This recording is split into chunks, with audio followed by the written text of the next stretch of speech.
Welcome to the Adirondack Railroad Video Archives. Today we're looking at a production done by SUNY IT Utica's community forum about the Adirondack Railroad. This was shot in July 1993 and provides a great snapshot in time of the railroad's early days, 3 decades ago.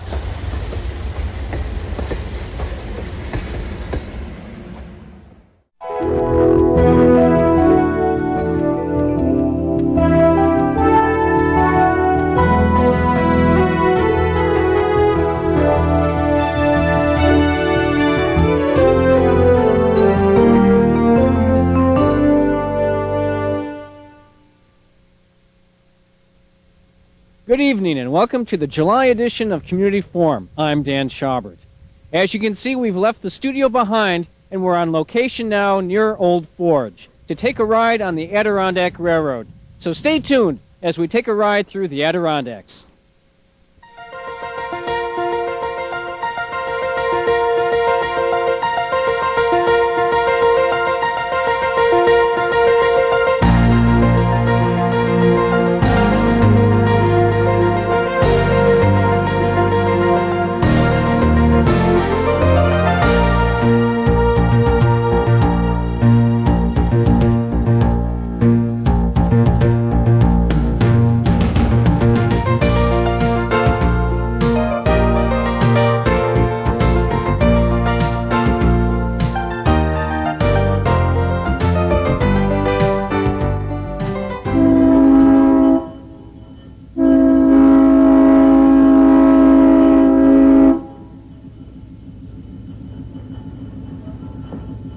I'm with Doug Ellison, General Manager of the Adirondack Railroad. Doug, could you give us a little history on the Adirondack Railroad? Certainly. This railroad was originally built in 1892 and was built by a gentleman named Dr. William Seward Webb. It was an extension of the Herkimer, Newport, and Poland Railroad, which was a narrow gauge with a terminus in Herkimer, New York.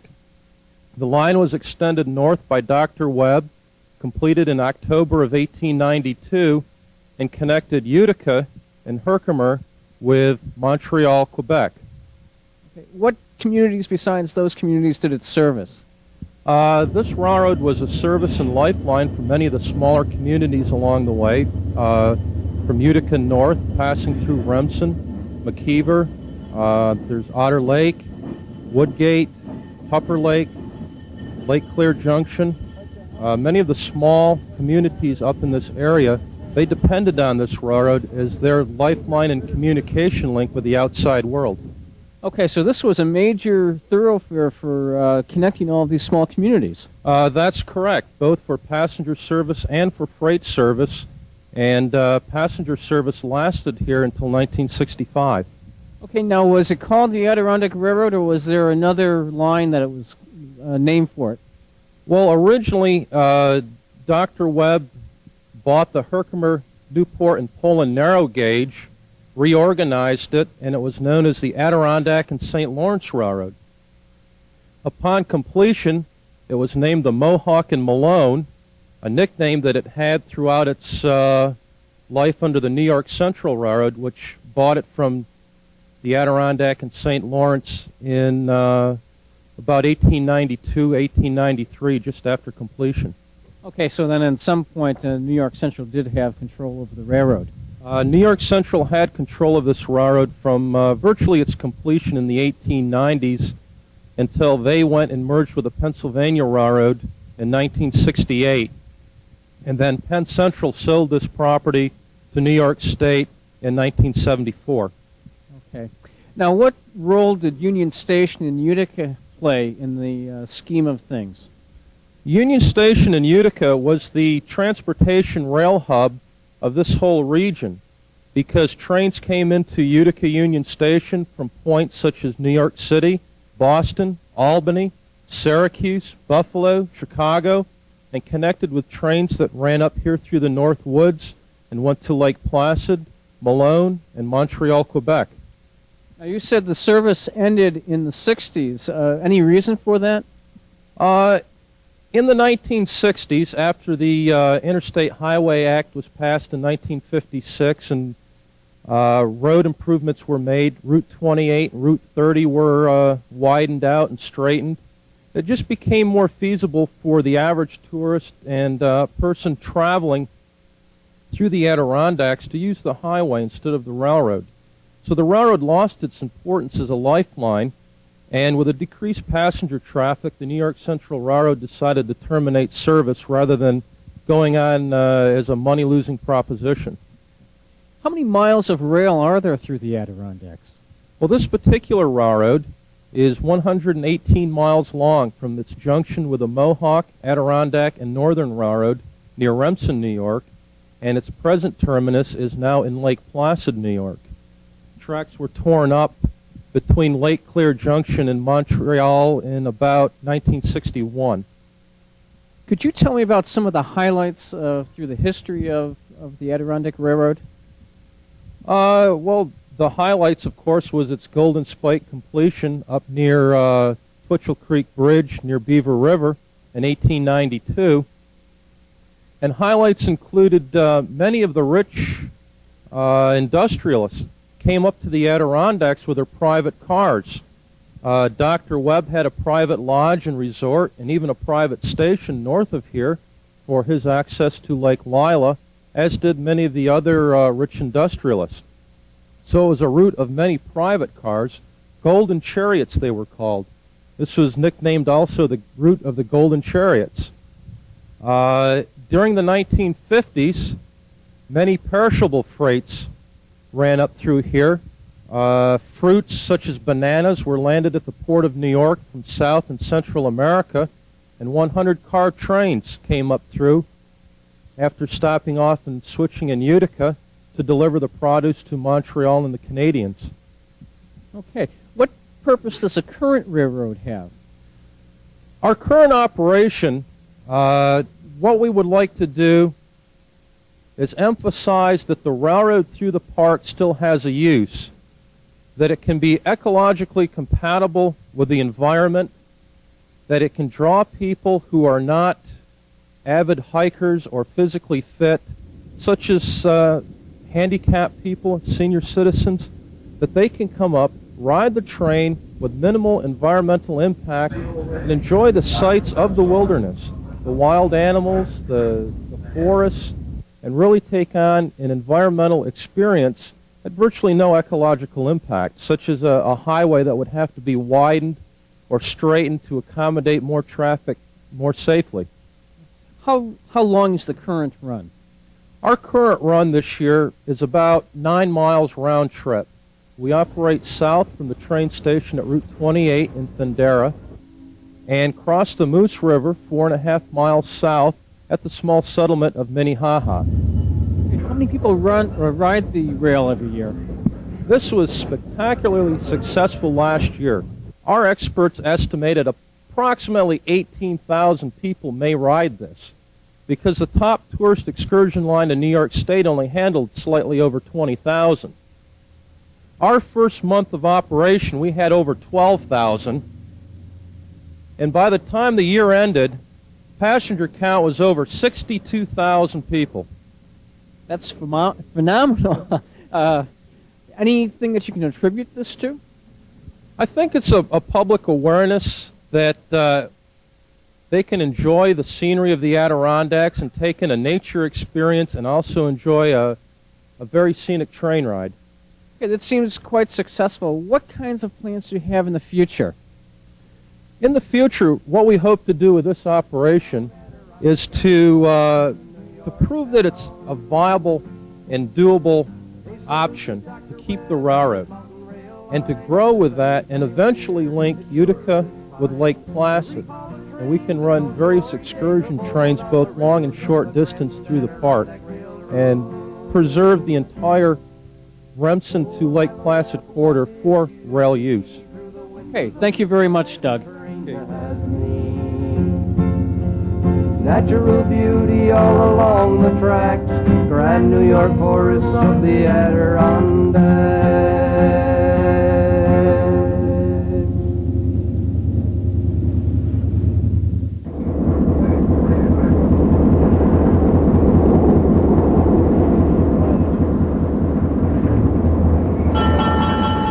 Welcome back. I'm with Mark Kavaksorian. Mark, could you tell me a little bit about the history, how you got started again? Well, first of all, we are the Utica and Mohawk Valley Chapter of the National Railway Historical Society, doing business as the Adirondack Centennial Railroad. The reason for the word centennial is the centennial of the completion of the railroad and the centennial of the creation of the Adirondack Park as a legal entity were both in 1992. Originally, we only planned on operating the train for a few months in 1992 as a commemoration of the twin centennials, as we call them. And it turned out to be the single most visited tourist railroad in the entire state, so we couldn't very well just say, well, thanks a lot, guys, we're leaving. It wouldn't look very good. So by the end of the year, we had 62,526 people ride a railroad that everybody and his brother had said, nah, nobody will ever ride that thing, except for a few of the true believers. This is an almost all-volunteer organization. We have something like as many as 80 different individuals who from time to time or much of the time show up to donate their time and talents. We only have 3 paid staff folks to make this place run. We run 6 days a week, 5 trains a day. The 7th day we use for track work, locomotive repair, coach repair, etc. What else do you want me to say? What was the funding like? How did you get started with Well, public, private? Well, it was all private by donation. There was one of the former stockholders of the Adirondack Railway Corporation had left approximately $50,000 in his will to get the Adirondack Rail Line restarted. The Adirondack is kind of, if you will, a cult railroad, not a cult like with people doing devil worship or what have you, but something that a lot of people across the country are deeply interested in. Matter of fact, even Amtrak's spokesman, Mr. Clifford Black, is one of the larger fans of the Adirondack Line. And not just our little operation, but he's always very interested to hear what we're doing. And so it's like, geez, got this and that going on, and he puts everything else aside to find out what's happening. But as far as our funding, we had a $30,000 project-specific loan from an individual who loaned it with the idea that, hopefully he wouldn't lose too much. And I'm happy to say he was repaid. We also were able to put approximately $80,000 worth of track work into the state of New York's track. I don't know if you've mentioned yet that the railroad itself actually belongs to the people of the state of New York. Hence, that's why the state of New York is deciding, what do we do with this railroad? Do we renovate it, which is what obviously our group would like to see? Do we rip it up and turn it into hiking trails, snowmobile trails, and so forth? Or do we do something that's kind of in the middle, which is what we'd really like to see, a recreational railroad, where you can have them have trails alongside, be it for hiking, snowmobiling, canoeing, what have you, and we're not, obviously our first choice is having the railroad there. What do you see in the future expansion for the railroad? Well, as our project at the present time, we're here on a temporary deal with the state of New York. Basically, while they're deciding what to do, they allow us to do our thing. Essentially, we were a no-cost guinea pig is the best way to describe us and their relationship. So far, the state folks have been very helpful to us because I think they really wanted to see, would anybody ride this thing? And, as I've said, we've had a huge amount of turnout. So you think the Adirondack Railroad has a positive effect on the tourism in the Adirondacks? Oh, definitely. One of the conservative estimates has been approximately $2 million on the local economy. And something like in the neighborhood of 20 jobs either have been saved from businesses that would have gone out of business last year or have been created. Remember, 1992 will not be remembered for one of the best seasons going for weather.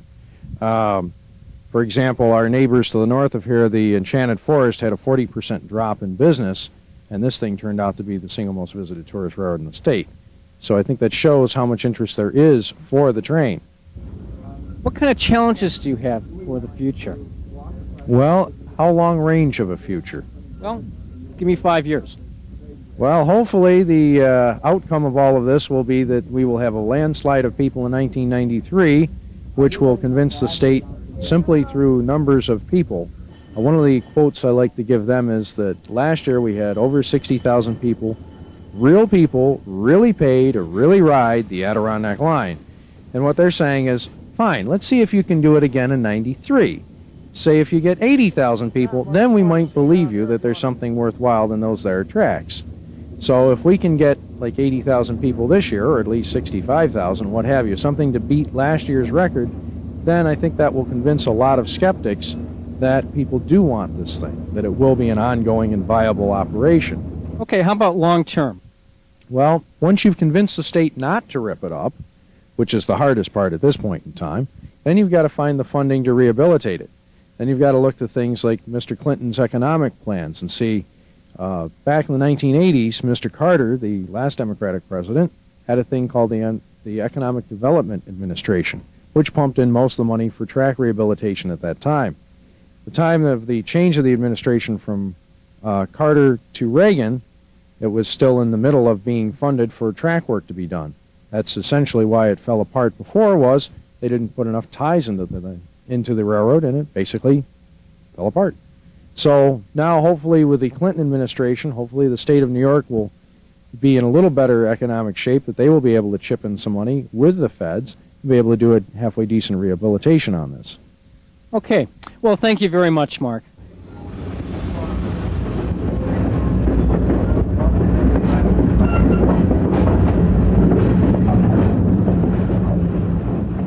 I'm with Chuck Rowley, volunteer conductor for the Adirondack Railroad. Chuck, how did you get involved with the Adirondack Railroad? Well, I've always been interested in railroads from the time I lived next to where the New York, Ontario, and Western came into Oswego years and years ago. And I retired from teaching a couple years ago, and that gave me time to come up here and volunteer to work on the Adirondack. What do you like most about being a conductor on the railroad? I like learning all the different jobs conductor and other people are supposed to do. We go out and do track work on Fridays and learn lots of interesting things and work with lots of interesting people. Now, you come in quite a ways to volunteer, don't you? Yes, I live about 7 miles west of Auburn. And you stay up here a few days a week? About 4 days a week. Okay, well, thank you very much. We'll be right back after this short break. What we'd like to do, to journey on the rails once more really would be fine. Just one more chance to ride again on the Grand Adirondack Line. Just one more chance to ride again on the Grand Adirondack Line.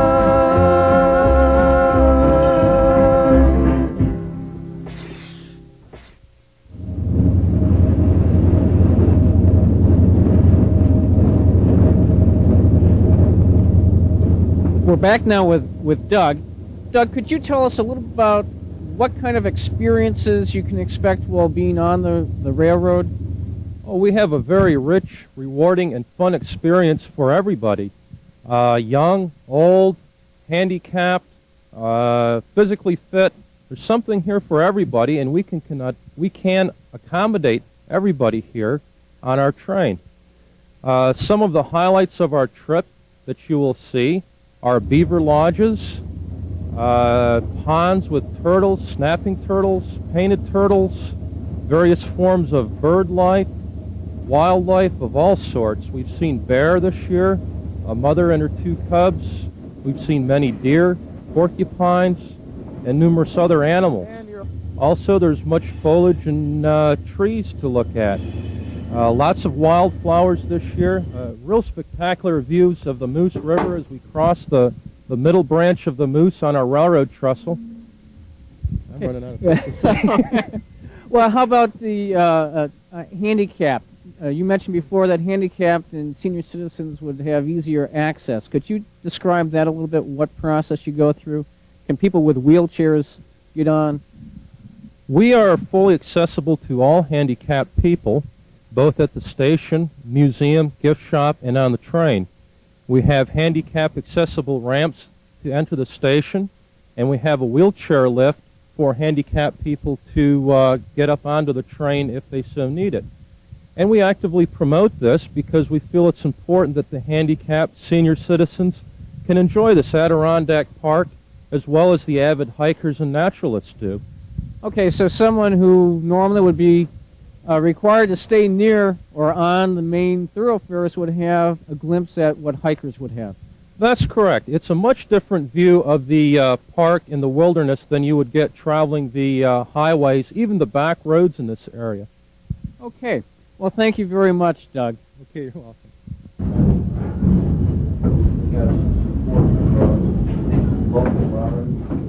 I'm here with Carl Reutling, one of the many volunteers at the Adirondack Railroad. Carl's a volunteer engineer. Carl, how did you get involved in becoming an engineer? I got involved with being a railroad engineer through my occupation as a director of a community service agency in Lewis County. We were trying to stimulate the economy and start a tourist railroad up in that neck of the woods. And I got to know the fellows that were running the freight line up there, and I got a cab ride in one of these things one day, and the next thing I knew I was a brakeman and then a student engineer, and then last year I got my license. And how did you link up with the Adirondack Railroad? Well, some of the people that own Genesee Valley Transportation, the short lines in the North Country, are also involved in this preservation project over here. Now, being a volunteer engineer, do you have to have a license? On this line, we have a certification process that the state of New York has agreed to. Running anywhere else on a freight common carrier, we have to have a license. How many years have you been involved here? I've been involved here since this project began for real last July 4th, 92. Okay, thank you very much. You bet.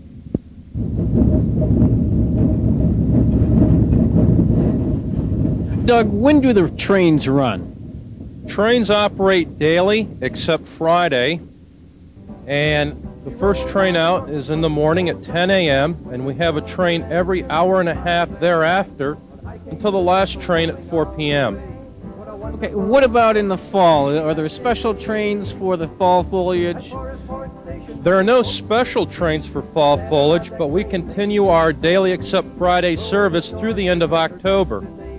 And in November, we operate trains on weekends only. What is the cost to ride the train? The cost to ride the train is a very reasonable $5 for adults and $3 for children 2 through 12. Special discount rates do apply for groups in excess of 15 people.